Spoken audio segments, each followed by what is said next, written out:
ఉత్పత్తి చేసిన విద్యుత్ను తీసుకోకుండా సరఫరా నిలిపివేయడంపై పవన విద్యుత్ సంస్థలు హైకోర్టులో అనుబంధ పిటిషన్ దాఖలు చేశాయి. విద్యుత్ సరఫరా కనెక్షన్లను అధికారులు ఏకపక్షంగా కత్తిరించారని ఉత్పత్తి సంస్థలు న్యాయస్థానం దృష్టికి తీసుకొచ్చాయి. ప్రభుత్వం తీరుతో పవన సౌర విద్యుత్ ఉత్పత్తి సంస్థల మనుగడ ప్రశ్నార్థకమయ్యేలా ఉందన్నారు. సబ్స్టేషన్లకు విద్యుత్ సరఫరా కనెక్షన్ను పునరుద్దరించేలా ఆదేశించాలని కోరారు. దీనిపై వాదనలు వినిపించిన ఏజీ శ్రీరామ్ పవర్ గ్రిడ్ సంరక్షణను దృష్టిలో ఉంచుకుని విద్యుత్ తీసుకోవడం నిలిపివేశామన్నారు. ఇరు వర్గాల వాదనలు విన్న ధర్మాసనం తీర్పును రిజర్వ్లో ఉంచింది.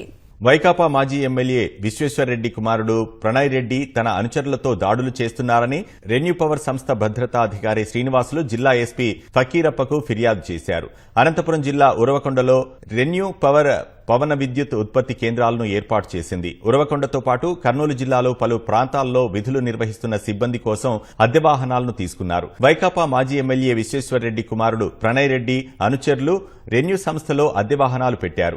ఈ వాహనాలు ప్రమాణాల నిబంధనలకు విరుద్దంగా ఉన్నాయని రెన్యూ సంస్థ ప్రతినిధులు చెప్పినా పట్టించుకోకపోగా బెదిరింపులు, దాడులకు తెగబడినట్లు శ్రీనివాసులు ఆరోపించారు. వాహనాల మార్పు కోసం గడువిచ్చినా స్పందించకపోవడంతో వైకాపా నాయకుల అద్దె వాహనాలను తొలగించామని చెప్పారు. దీంతో ప్రణయ్ అనుచరులు, వైకాపా శ్రేణులు ఉరవకొండ మండలం నింబగల్లులోని రెన్యూ పవర్ విద్యుత్ ప్లాంట్ వద్దకు వెళ్లి సిబ్బందిని వెలుపలికి పంపి కంటైనర్ గదులకు తాళాలు వేశారని, పరికరాలను ధ్వంసం చేశారని శ్రీనివాసులు తన ఫిర్యాదులో చెప్పారు. ఉత్పత్తి జరుగుతుండగా విండ్ టర్బైన్లను నిలిపివేసి తాళం వేశారని తెలిపారు.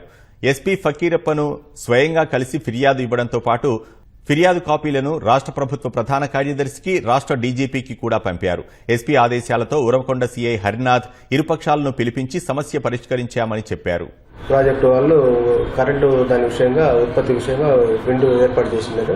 దానిలో వెహికల్స్ పెట్టుకునే విషయంగా వాళ్ళు బ్యాగ్స్ 1 ఉన్నాయి, 2 ఉన్నాయి అనే విషయంగా వాళ్ళకు ఇయర్ బ్యాగ్స్ వచ్చింది. దాని విషయంగా వాళ్ళకు వాగ్వాదం ఉండింది. దాని విషయంగా వాళ్ళు స్టేషన్లో ఫిర్యాదు చేసినారు. దాని విషయంగా కంప్లైంట్ మీదకు వాళ్ళు పిలిపించి దండించి పంపించడం జరిగింది. అదేం లేదు, మేము ఇమీడియట్గా మాకు చెప్పినారు. మేము కానీ పోయి మా సిబ్బంది కానీ పోయి ఇచ్చినారు. అటువంటిది ఏం లేదు. ఏదో ఉంటే ఫిర్యాదు ఏమని చెప్పినాం. తర్వాత ఫిర్యాదు మేరకు వాళ్ళని పిలిపించినాము. అదేం జరగలేదు. వెహికల్ పెట్టుకునే దాని విషయంగా వాళ్ళకు ఉండింది, వాగ్వాదం ఉండింది. కానీ మిగతా విషయాల్లో ఏం లేదు. దాని విషయంగా వాళ్ళంతా కూడా చేసుకొని వెళ్ళిపోయింది. I'm extremely proud to announce that ReNew is re-entering Andhra Pradesh after 6 years. In some ways, this project is also deeply symbolic.